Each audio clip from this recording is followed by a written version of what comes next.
Students हम करेंगे atoms के ऊपर जो आपको असाइनमेंट दी गई थी, तो वो असाइनमेंट हम सॉल्व कर लेते हैं। इसमें हमारा जो फर्स्ट क्वेश्चन है उसमें कहा गया है given the value of Rydberg constant is 10⁻⁷ per metre, the wave number of the last line of the Balmer series in the hydrogen spectrum will be. तो इसमें हमें राइटबर्ग कांस्टेंट की वैल्यू दी गई है, तो हमने वेव नंबर जो है वो ढूंढना है लास्ट लाइन जो होती है बाल्मर सीरीज़ की हाइड्रोजन एटम के। तो इसके लिए हम इसको इस तरह से सॉल्व कर सकते हैं। इसका सॉल्यूशन ऐसे हो जाएगा। आपको पता है कि जो वेव नंबर होता है दैट इज़ 1/λ, तो वो किसके बराबर होता है, that is r into 1/n1 का स्क्वायर माइनस 1/n2 का स्क्वायर। ये हमारे पास फार्मूला होता है। तो लेकिन जब हम बाल्मर सीरीज़ की बात कर रहे हैं तो राइटबर्ग कांस्टेंट तो साथ में 1/n1 के बदले कौन सा आ जाएगा, क्योंकि बाल्मर सीरीज़ में हमेशा सेकंड ऑर्बिट जो होती है उसके ऊपर इलेक्ट्रॉन्स जो हैं जंप करते हैं बाहर से। तो 2 का स्क्वायर, तो लास्ट जो लाइन होती है that will be at infinity, तो 1/∞ का स्क्वायर। तो अब हम इसमें r की वैल्यू भी लिख लेते हैं 10⁻⁷, तो साथ में बन जाएगा 1/4 माइनस 0। तो अगर हम इसको देखेंगे 1/4 का मतलब बन जाता है 0.25 इंटू 10⁻⁷ पर मीटर। तो इस तरीके से ये इसकी वैल्यू आ जाती है 0.25 इंटू 10⁻⁷ पर मीटर। तो इसका जो फर्स्ट ऑप्शन है वो हमारे पास करेक्ट आंसर बन जाएगा। उसके बाद हम नेक्स्ट क्वेश्चन जो है उसको सॉल्व करेंगे। ये जो हमारा क्वेश्चन नंबर 2 है, इसमें क्या हमें बात बताई गई है, इसमें हमें जो बात बताई है electrons of mass m with de Broglie wavelength lambda fall on the target in the X-ray tube. The cutoff wavelength lambda naught of the emitted X-ray is। तो इसमें हमसे डी ब्रॉगली वेवलेंथ बताई गई है। इलेक्ट्रॉन्स जो जिनका मास m के बराबर है, तो उनके साथ जो डी ब्रॉगली वेवलेंथ एसोसिएटेड है वो लैम्डा है। तो वो एक टारगेट के ऊपर फॉल करते हैं एक्सरे ट्यूब में। तो cut off wavelength lambda naught जो है एमिटेड एक्सरेज की वो किसके बराबर हो जाएगी। तो हम इसको इस तरह से सॉल्व कर सकते हैं।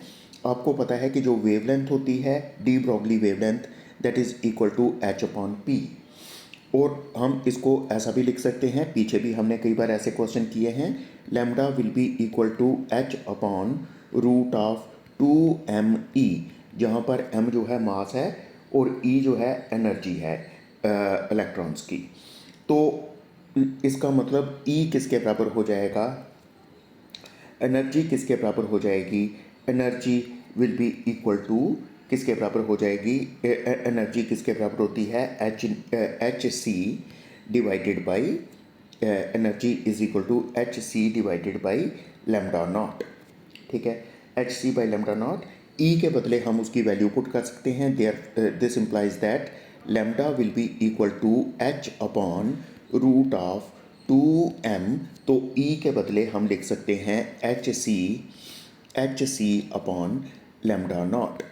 ठीक है, तो अगर हम यहाँ से देखेंगे कि हमारे पास क्या बन जाएगा, कि हमारे पास यहाँ से अगर हम कैलकुलेशन करेंगे तो ये हमारे पास बनेगा एनर्जी जो है एमिटेड एक्सरेज की E will be equal to H C upon lambda naught होती है, तो जिसको हम H C by lambda naught लिख सकते हैं, या हम सीधा ही लिख लेंगे कि जो हमारे पास लैम्डा नॉट है वो किसके बराबर बन जाएगा। This implies that lambda not will be equal to, lambda not को एक साइड पर रखेंगे तो lambda not will be equal to 2m_c lambda का स्क्वायर, क्योंकि जब हमने दोनों साइडों की स्क्वायरिंग की तो उस साइड हमारे पास ये स्क्वायर बन गया, तो डिवाइडेड बाई यहाँ पर हमारे पास बन जाएगा h।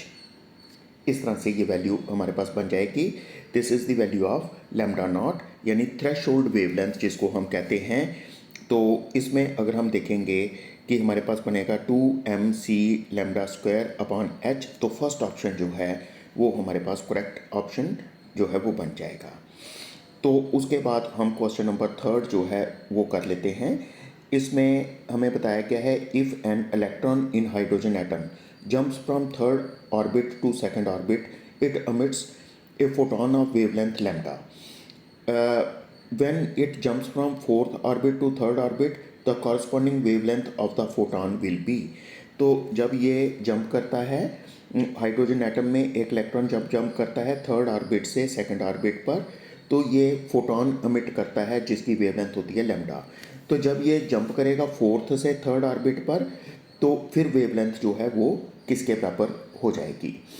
तो इसमें इसके सॉल्यूशन में हम इस तरह से कर सकते हैं, जो वेव नंबर होता है, वेव नंबर हमारे पास किसके बराबर होता है ये मैं आपको पहले भी बता चुका हूँ, r इंटू 1/n2 का स्क्वायर माइनस 1/n1 का square.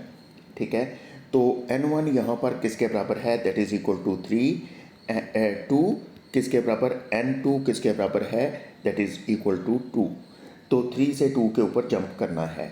This implies that 1/λ will be equal to r into 1/2 का स्क्वायर माइनस 1/5 का स्क्वायर। तो अगर हम इसको कैलकुलेट करें, it becomes 5r divided by 36। इसको हम फर्स्ट रख सकते हैं। तो when n1 is equal to, अगर हम रखेंगे n1 को किसके बराबर रखना है, कहाँ से कहाँ जंप करना है, 4 से थर्ड के ऊपर, n1 is equal to 4 and n2 is equal to 3, then 1/λ dash. अब जो वेवलेंथ हमें होगी उसका नाम लैम्डा डैश रख लेते हैं, that will be r into 1/3 square minus 1/4 का स्क्वायर। तो इसमें ये हमारे पास बन जाता है 7r डिवाइडेड बाई 144। इसको सेकंड रख लेंगे।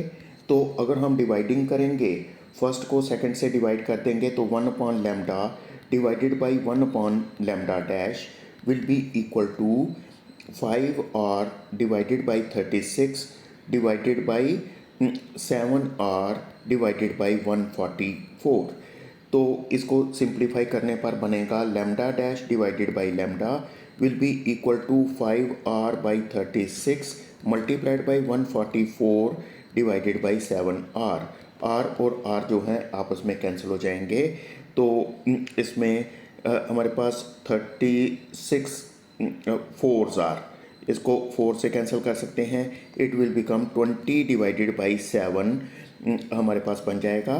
तो यह हम कह सकते हैं कि जो नई वेवलेंथ बनेगी that is 20/7 times the original wavelength. जब ये जंप किया था थर्ड से सेकंड पर, तो तब हमारे पास जो वेवलेंथ आई थी उसका 20/7 टाइम्स वेवलेंथ बन जाएगी जब ये जंप करेगा फोर्थ ऑर्बिट से थर्ड ऑर्बिट के ऊपर। तो ये हमारे असाइनमेंट के सॉल्यूशंस थे, जो हमने असाइनमेंट की थी उसके ये सॉल्यूशंस थे।